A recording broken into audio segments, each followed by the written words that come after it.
In a store nearing closing time, the voice of the owner, Mr. Johnson, echoes through the space. "Really? You're all talk. Don't bother coming in tomorrow. You're fired." I was bewildered by the sudden termination announcement from Mr. Johnson. I had been working hard, just as Mr. Johnson had directed, up until today. I had been striving to improve the restaurant. I've put in a lot of effort to make the restaurant better. Why do I, who has been trying so hard, have to be fired? Even an amateur could make the dishes you cook. Hurry up, pack your things, and get out. Mr. Johnson's son, Kevin, also raised his voice. No one knew at the time that just after being told to leave by the Johnsons, a miracle was about to happen. My name is Ryan Smith. I'm 35 years old and work in the kitchen of a local restaurant. Until last year, I had been working abroad. Right after I turned 35, I returned to my hometown for the first time in 14 years. My parents owned a restaurant in hometown, famous for its delicious cuisine. My dad was in the kitchen every day, cooking, while my mom managed customer service in the dining area. My dad's hamburgers were so good, never getting old no matter how many times you ate them, making it a very popular restaurant. Even as a kid, I dreamed of working in my dad's restaurant one day, becoming a great chef like him. So, right after graduating high school, I went to culinary school. Cooking comes from the heart. Be meticulous with every step. Whenever I came home, my dad would teach me how to cook. Thanks to my dad, I gradually learned how to make delicious dishes. After graduating from culinary school, I was eager to start working at my dad's restaurant immediately.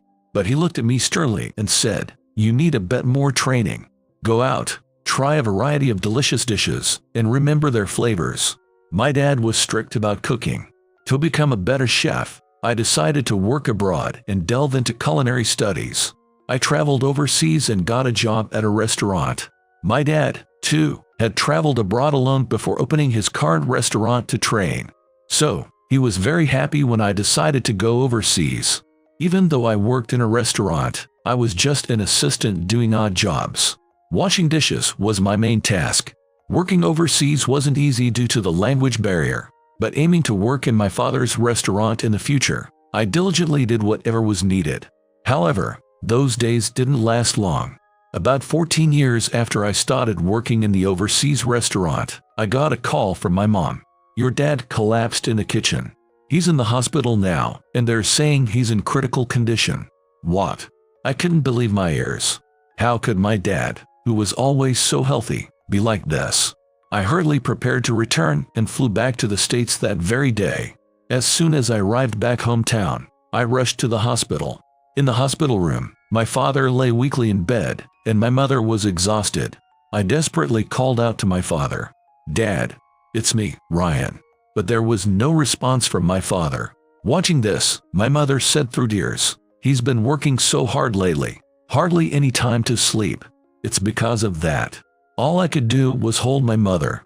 Then, my father, who had been in a coma, opened his mouth to speak. His voice was very faint, almost inaudible, but I heard every word clearly. "Ryan, take care of my restaurant. I believe you'll become a great chef. Dad, I will definitely protect your restaurant. I'll work hard in my training for that." Those were my father's last words. He must have wanted to say them to me with his last strength. My father passed away quietly, watched over by my mom and me. My mother kept crying continuously. She is so overwhelmed with grief that she can barely manage to do anything else. What will we do with Dad's restaurant? For now, since I can't work at the restaurant, I've decided to ask Mr. Johnson to help. He used to work there as Dad's apprentice. My mother answered weakly. Mr. Johnson was someone who had worked in the restaurant as my father's apprentice. Mr. Johnson could make my father's signature dishes and serve them to customers. Although I was worried about my mother and my father's restaurant, I decided to return overseas once again. But soon after I returned abroad, my mother called me again. "Your dad's restaurant is in trouble. Ryan, can you come back? Without you, the restaurant will be gone." What? What's going on? Shocked by my mother's words, I quit my job at the overseas restaurant and immediately returned home. When I stepped into my father's restaurant, I sensed an unusual atmosphere. The distinctive tables my father had chosen himself during his travels had been replaced with entirely different ones. He always cherished personal interactions with each customer, which is why he kept the number of tables deliberately low. But now, the place was packed with tables. Moreover, all orders were handled through touch panels, cutting off any chance of interaction with the customers. I took a seat, hardly believing my eyes. The restaurant was strangely quiet, even during dinner time. When my dad was in the kitchen, it was always bustling with customers. Could this really be the same restaurant? In a state of shock, I used the touch panel to order the restaurant's signature hamburger. After a while, a robot brought the hamburger to me. The sight left me astonished. And when I took a bite of the hamburger, my surprise only grew. This hamburger was nothing like the juicy, flavorful ones my father used to make. It was like something anyone could make. In shock, I quickly headed to the kitchen. In the kitchen, Mr. Johnson was chatting and laughing with another man. "Why did you change the taste of the hamburgers? The atmosphere of the restaurant has completely changed too. What's going on?" I spoke, half in anger. Mr. Johnson seemed momentarily surprised to see me, but then he glared at me. "Are you not Ryan, the guy who couldn't cook and ran away overseas? I'm the head chef here now. This is not your place to interfere." His attitude had completely changed from when my father was around. He used to be a docile apprentice, and his transformation was truly shocking. With your father's method, it would be hard to keep this restaurant going. I've thought it through and switched from domestic to imported beef. What? My father would never have allowed that if he were still alive. Your father isn't here anymore. I'll do it my way. Don't interfere. I realized that if I left the restaurant to Mr. Johnson, it would surely fail. Instinctively, I blurted out, "I'll start working here tomorrow." Mr. Johnson, surprised, raised his voice. "You working here? Someone who can't even cook has no place here. I'll try my best." Then, the man who had been silent started laughing. "You look like a total loser. All right, I'll train you thoroughly." I was filled with indignation at being insulted by this stranger. "This is my son. Unlike you, he was a chef at a luxury hotel. So, he's above you. Kevin will train you hard." Everything about the restaurant, the love and care my father put into it, was completely gone. I was practically thrown out of the restaurant. I knew I had to do something. I was determined to restore the restaurant to its former glory. This was a promise I made to myself. When I got home, my mother had prepared a delicious meal and was waiting for me. I told her about meeting the father and son at the restaurant and how much it had changed. She looked sad too. After your father's funeral, when I went to the restaurant, it had already changed like that. Mr. Johnson didn't even attend your father's funeral. When I went to the restaurant, I was told that I was no longer needed. I was seething with anger. With my father gone, my mother should have been the rightful owner of the restaurant. It was unforgivable for them to treat the owner, my mother, that way. "I'll bring the restaurant back to what it once was," I said, putting my arm around her. But it wasn't going to be easy. Hellish days awaited me. The next day, I entered the restaurant 3 hours before opening time. My father always emphasized the importance of the environment in making customers feel comfortable. That's why I wanted to get in early to complete cleaning and preparations. As soon as I entered, I began to work. I cleaned everything, wiping down tables and chairs, sweeping the floors. It seemed Mr. Johnson had neglected tasks like cleaning the hall. Everywhere was covered in dust, and it took time to clean, but I managed to finish everything. Next, I decided to clean the kitchen. When I entered, I was shocked by its dirtiness. The gas stove was splattered with oil, and the counter was littered with vegetable scraps. It was hard to believe that anyone could cook in such conditions. I cleaned each item one by one, and finally, the cleaning was done. When I checked the clock, it was already 10:30 am. The restaurant opens at 11, but what were Mr. Johnson and his son doing? Isn't there any prep work to be done? As I worried, they arrived just 10 minutes before opening. They seemed hurried, and to top it off, they even started drinking coffee. "Shouldn't we start preparing for the opening?" I asked anxiously. Mr. Johnson sneered at me. "Customers won't come until noon anyway. If you're so worried, why don't you do the prep?" Despite being the head chef, Mr. Johnson made no move to start working. Reluctantly, I started to prep work, but I got a shock when I opened the refrigerator. It was filled with prepackaged ground meat from the supermarket. Aren't we buying ground meat from the butcher shop Dad used to deal with? I remembered that my father had always bought meat from a specific butcher shop, receiving fresh meat at the restaurant every morning. Then, Mr. Johnson said something surprising. I stopped dealing with that butcher shop because I couldn't stand the owner. I just tried to negotiate a lower price, and he started saying he preferred the previous chef. I don't want to deal with such a rude person. I knew the butcher shop owner. He was a genuinely nice guy, and I'd never seen him angry. If he got upset, Mr. Johnson must have said something quite offensive. I took out the packed ground meat and began preparing, but Kevin, who had been leisurely drinking coffee, suddenly approached me and started yelling. "The way you're kneading the ground meat is completely off. Think a bit, will you? Did you actually graduate from a culinary school? Kneading ground meat." I had learned to make hamburgers extensively from my father, confident that I could do it better than Kevin. "I'm making it the way my father taught me." Hearing my words, Kevin's face turned redder and redder. "Your father was a failure. Even his way of kneading meat was wrong." My father, a failure? I was at the peak of my anger. I tried to stay calm, but my expression must have shown my feelings. "What? You have something to say? You can cook better than me, so I won't tolerate any backtalk. Just make some soup." There was no use arguing with him. Resigned, I started making soup. I decided to make a vegetable-rich bouillon soup, a recipe my father had once praised. As I started preparing it, Kevin, watching from behind, mockingly remarked, "At least get the soup right. Even an amateur can manage that." But I chose to ignore him. Gradually, customers began to trickle in, and the restaurant started to get busier. Despite the restaurant being busier now, the number of customers was still overwhelmingly less compared to my father's time. As closing time approached, Mr. Johnson and his son started to clean up early. That's when a woman with short black hair, looking sporty and beautiful, hurriedly entered the restaurant. The Johnsons stopped their cleanup and focused their attention on her. Even though she could order via the touch panel, Kevin went out of his way to take her order personally. "Have you decided on your order?" he asked, his tone noticeably higher, clearly trying to charm the attractive woman.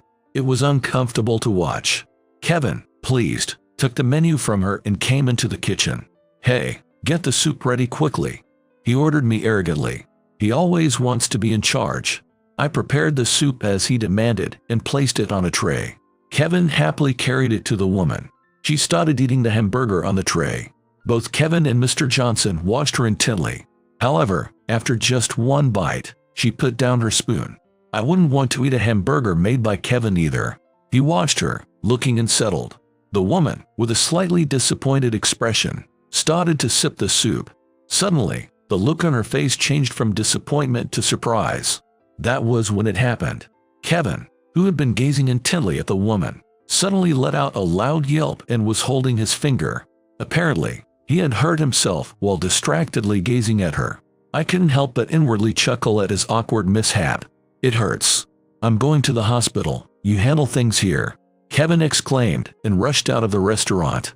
Mr. Johnson muttered, "If only you were a bit more competent, Kevin wouldn't have hurt himself." What was he talking about? Kevin's injury was clearly due to his own carelessness. I could only sigh. Then, I heard the woman's voice calling out, "Excuse me, can I get a refill on the soup?" I approached her and said, "Of course, I'll bring it right away." At this, she gave me a surprised look, studying my face intently. "Are you?" she asked with widened eyes and a loud voice. Seeing her reaction, Mr. Johnson, with a laugh, said to her, "Ma'am, are you mistaking this guy for someone? He's nobody. Just a cook who can cook." The woman looked puzzled by Mr. Johnson's words. She left the hamburger untouched and asked for several refills of soup before leaving. Mr. Johnson, looking at the plate of uneaten hamburger left by the woman, angrily said, "Leaving food that someone made. She just doesn't understand the goodness of this hamburger." I wondered what my father would say if he saw the situation. All I could do was sigh. I wanted to restore the restaurant to its former glory and tried my best, but I couldn't compete with the Johnsons. My mother, timid as she was, couldn't stand up to them either. 3 days into these trying times, the restaurant was as silent as ever. The restaurant had lost its former vibrancy. During business hours, Mr. Johnson and his son were fixated on a TV program featuring Delish, an overseas hamburger restaurant currently making waves. The footage showed a long line of local customers waiting outside Delish. Mr. Johnson, watching, muttered, "This place used to be crowded too, but look at it now. Maybe we should change the name, like Delish." Is he serious? There are so many other things that need changing before the name. Yeah, maybe something like Delicious, Kevin seriously suggested. If only we had a popular chef like Delicious instead of a poor cook like Ryan. Maybe things would change. Watching this, I realized it was hopeless. Instead of trying to improve themselves, the Johnsons were just relying on others. That night, as usual, the restaurant was quiet, devoid of customers. As the Johnsons were about to close up shop near closing time, I glanced at the clock and hurriedly tried to stop them. There were still 10 minutes left. My father always waited a little past closing time before shutting down, thinking of customers who might be running late. Then, Mr. Johnson burst into anger. "You're really good at talking, aren't you? Don't bother coming in tomorrow. You're fired." His voice echoed throughout the restaurant. Why am I being treated this way? I felt a rage building inside me like boiling magma. Kevin, joining in, shouted, "Your cooking can be done by any amateur. Ever since you came, this restaurant has been running at a loss. You're really a jinx. Pack your things and get out." I couldn't understand why I was being pushed out of my father's restaurant. I was at my breaking point. Just then, the door to the restaurant opened, and a group of customers came in. Among them was the short black-haired woman who had visited 3 days ago. Looking apologetic, she asked, "I'm sorry for coming just before closing. Are you still open?" Kevin, pleased, said, "Of course. Please come in." And then, around 20 customers took their seats at the tables. The Johnsons, seeing so many customers after a long time, looked happy. "What are you spacing out for? This is your last job, so do it well." "Yes," I responded, as Mr. Johnson started bustling around enthusiastically. Then an order came into the kitchen, and the Johnsons were shocked by it. What in the world is this? Some kind of new harassment. That order wasn't for the usual hamburger sets. It was solely for individual portions of soup. Every single customer ordering only soup. That was extraordinarily unusual. Well, a customer is a customer, so heat the soup and serve it quickly. Following Mr. Johnson's order, Kevin and I hurriedly brought the soup to the tables. When I placed the soup on the table of the black-haired woman, she stood up. "Are you, by any chance, Ryan Smith, the former head chef of Delish?" she asked. "What?" Kevin looked at me in disbelief. I was still in shock when the woman handed me a business card. "Sorry for the late introduction. Her name is Carter, a reporter from a TV station." As I closely examined a card, Miss Carter continued, "About a year ago, during a trip abroad, I had the pleasure of eating a hamburger set made by Chef Smith. It was delicious, and I felt proud as a fellow American. When I was assigned to cover Delish, I was thrilled to have an opportunity to introduce Chef Smith to the world. Unfortunately, you had already left Delish by then. So, you've been looking for me ever since." Yes, I desperately wanted to taste that hamburger set again. After collecting various pieces of information, I finally found you here. The hamburger here was nowhere near as good as what you made, but the soup was exactly like Chef Smith's soup. Hearing this, Mr. Johnson looked as if he was about to collapse in shock. It was impossible to keep hiding my identity now. I decided to reveal the truth. Yes, I was the head chef at Delish. The soup was made by me. As I spoke, the customers began to applaud. Yes, I had worked as the head chef at the renowned international restaurant, Delish. When I first went abroad, I was an apprentice doing mainly odd jobs. But one day, a chance arose that set me on the path to becoming the head chef. One day, I prepared a meal for the chefs at Delish, and to my surprise, they were so impressed with my cooking that they invited me to join a kitchen team as a chef the very next day. I continued in this role and, in less than 3 years, worked my way up to become the head chef, all thanks to my father's encouraging words. As the head chef, I constantly researched what our customers preferred. Many of them came all the way from America, Having heard about Delish, the appreciation from customers who enjoyed my cooking became my daily motivation. However, due to my father's situation, I had to leave my position as head chef. That's when I encountered the Johnsons back at my father's restaurant. Today, I brought my colleagues who wanted to try Smith's soup. "Why doesn't Mr. Smith make the hamburgers?" Miss Carter asked, looking puzzled. "I'm just a junior here. I don't have much say. Another chef makes the hamburgers." Shocked by my words, Miss Carter raised her voice. "The hamburgers made by Chef Smith are outstanding. He should be the one making them. Honestly, the ones we had the other day were just okay."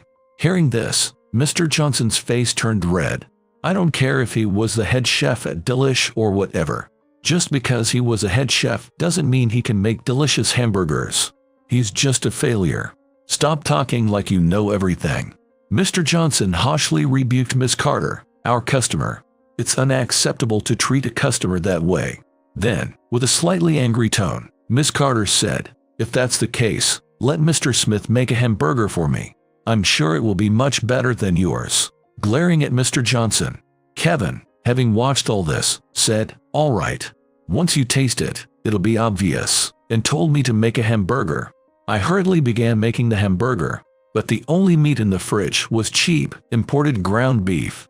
With no other option, I started to prepare the hamburger using what was available. When the hamburger was ready, Kevin quickly placed it on Miss Carter's table.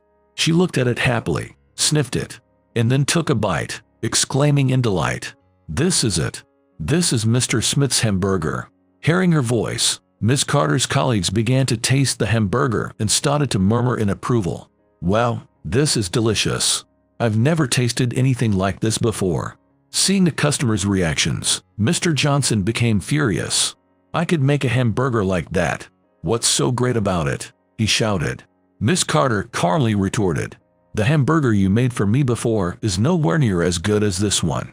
Maybe you should learn how to make a hamburger from Mr. Smith before shouting." "Quiet. Why should I learn anything from him? I've been making hamburgers since before he was born. I'm the head chef of this restaurant. If you don't like my cooking, then leave." Mr. Johnson yelled and began to clear the dishes from the table unceremoniously. "Kevin, help me clear this up. We don't need such disrespectful customers," Mr. Johnson demanded, and Kevin, intimidated by his father's aura, began to help him clear the table. Miss Carter and her colleagues were too shocked to speak. "Please stop. Those dishes belong to the customers." But Mr. Johnson just sneered at me. "Trying to be like your father. Your father used to say the same thing. But remember, this restaurant is mine now." Then, the restaurant door burst open. "This restaurant is yours." "Who said such a thing?" My typically gentle mother stormed in with an angry expression. Sensing her unusual demeanor, Kevin fell quiet. On the other hand, Mr. Johnson, with an air of arrogance, declared, "Since your husband passed away, I've been the one keeping this restaurant afloat. So, it's as good as mine now." My mother glared at him.